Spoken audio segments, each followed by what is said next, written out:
La oposición se unió para votar en contra de esto. Por eso vamos a consultar todo lo que con esa plata se podría realizar en la Argentina. Por ejemplo, ¿qué obras públicas se podrían ejecutar con 100.000 millones de pesos? Estamos en comunicación con Claudio Velasco, que es ingeniero civil. Claudio, buen día. Soy Adrián Salonia. ¿Cómo te va? Buen día, Adrián. Un gusto. Gracias por llamarme. No, por favor, Claudio, a ver, hay un recorte enorme del gobierno de La Libertad Avanza en salud, en educación. A ver, con el tema de universidades públicas es enorme el recorte que hay, pero también en salud también lo manifestamos de esta manera. No hay campañas, por ejemplo, para el dengue, que se avecina una epidemia muy, pero muy importante. Lo decía ayer el ministro Klepak. El gobierno quiere enviar estos 100.000 millones de pesos a la CIDE. Son fondos reservados. ¿Qué podría hacerse con ese dinero en materia de obra pública? Vamos punto por punto, Claudio. Bueno, lo primero que me lleva a mí como análisis es considerar cuánto representa esta cifra, si uno lo quisiese convertir en dólares para hacer referencias, y que la gente pueda tomar en cuenta a partir de este análisis qué tipo justamente de obra. Entonces puede haber distintas alternativas de obra. Sí que va a quedar claro, y creo que la sociedad a esta altura lo tiene, que una vez más el gobierno nacional se le sacó la careta, porque quedó claro que no es que no hay plata, sino que son decisiones políticas que llevan a enviar en forma muy abusiva a fondos que sirven, vaya a saber para qué fines, ¿no es cierto? Claro. Entonces, en este caso, en este contexto, yo quise... esto está representando unos 106 millones de dólares, en primer lugar, relacionado esto con el dólar oficial, porque así es como se hace todo un presupuesto. Siempre cada licitación está referida al dólar oficial. Y digo esto porque escuché hacia un colega tuyo hacer referencia con el dólar blue, y eso es un error, porque el dólar blue es una caja muy chica, ¿sí? De movimiento de dinero. Ahora, en este contexto digo, ¿qué cosas le hace falta a la gente? Por ejemplo, yo tuve en cuenta en este análisis tratar de ir distribuyendo las obras de manera tal que tengamos en cuenta las necesidades más imperiosas, tomando el federalismo. Y hace un punto, obras que puedan abarcar distintos sectores. Y hace un punto ahí, en un contexto donde la obra pública está completamente paralizada, hay caminos, hay rutas que no se han continuado, los trabajos que se venían realizando, no hay problema, por ejemplo, de pavimentación en muchos municipios, porque el gobierno central, el gobierno nacional no baja el dinero a los municipios. Ante la falta de obra pública, ¿qué se podría hacer con estos 100.000 millones de pesos, Claudio? Sí, bueno, bien me das pie con la referencia que haces con el tema vial, donde tenemos grandes necesidades en la parte vial, y por ejemplo, para que se ubiquen, tenemos red vial nacional pavimentada y sin pavimentar. Si algo esencial que se necesita muchas veces para la producción en distintos sectores, distintos pueblos, es que en un camino de tierra, para que se entienda, la gente tiene que sacar la producción, que a veces es clave, y que a veces con un tema de una semana, 2 semanas, como tenemos, por ejemplo, esta semana de mal tiempo, muchas veces hasta las producciones pueden estar en riesgo de pérdida, que en definitiva no solo pierde el productor, sino pierde toda el Estado Nacional con falta o como consecuencia de eso, que no puede recaudar los correspondientes impuestos.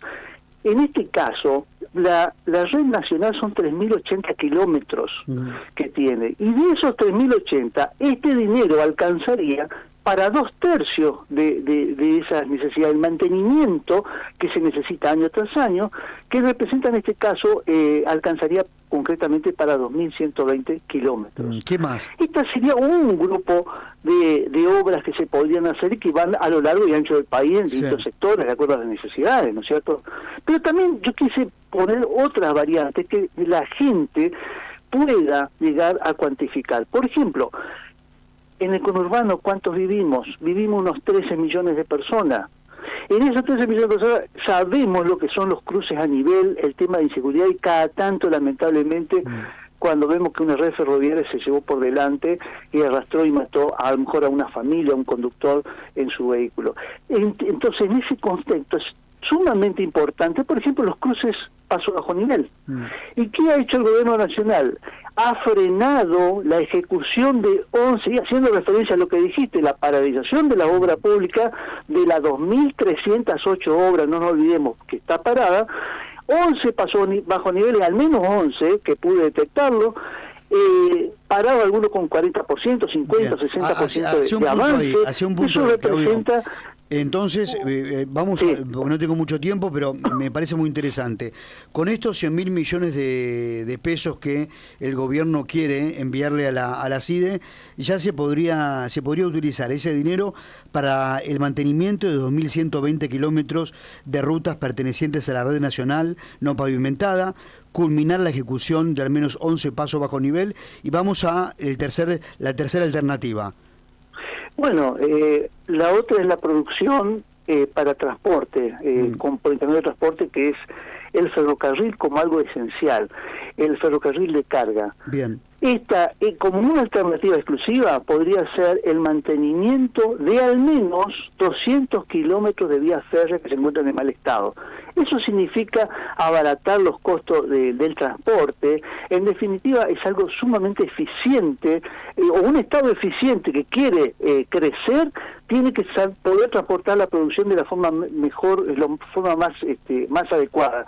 Y para eso necesitamos vías férreas, y la clave es la parte del transporte de carga por vía férrea. O sea, ese es un paquete. Pero también pensemos en la salud, vos hiciste referencia a la salud.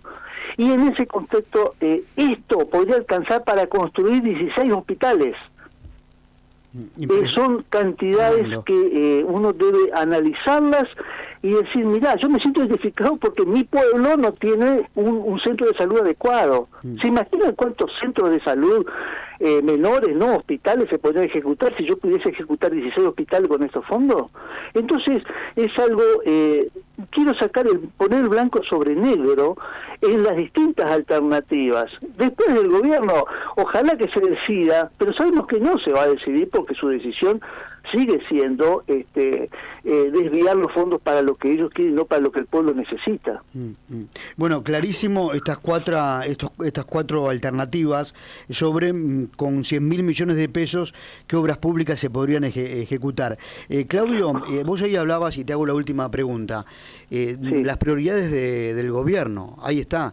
No la obra pública, sino enviarle ese 1.000 millones de pesos a la CIDE. Pero esto ya lo al gordo Dan, en definitiva. Pero esto lo vienen ya realizando desde el día 1. Por ejemplo, sí, es un gobierno que se preocupa por el superávit financiero a un costo social altísimo. Menos partidas para seguridad social, menos partidas sí, para educación. Esto se ve en los gráficos de algunas consultoras, como el gobierno retrajo en un 30% partidas a universidades públicas, ¿no? Ahí están las prioridades que tienen. Sí, totalmente.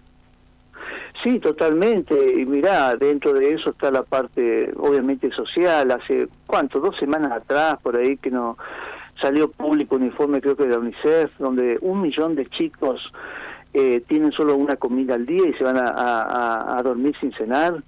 Eso realmente es vergonzoso. Hasta uno se siente hasta culpable cada vez que está y tiene las 4 comidas en la mesa, y sabiendo que hay nenes que se están formando y que necesitan alimentarse y que no tienen. Entonces yo, a partir de eso, también dije, bueno, quiero dejar de lado mi parte técnica y de abocarme en algo esencial. Yo estoy hablando de obra pública, pero hay gente que no tiene para comer. Claudio, y literalmente Claudio, no tiene ahora para sí comer. La última. Vos, este informe, tengo entendido que hablaste con Leopoldo Moró y Margarita Stolbizer, ¿no?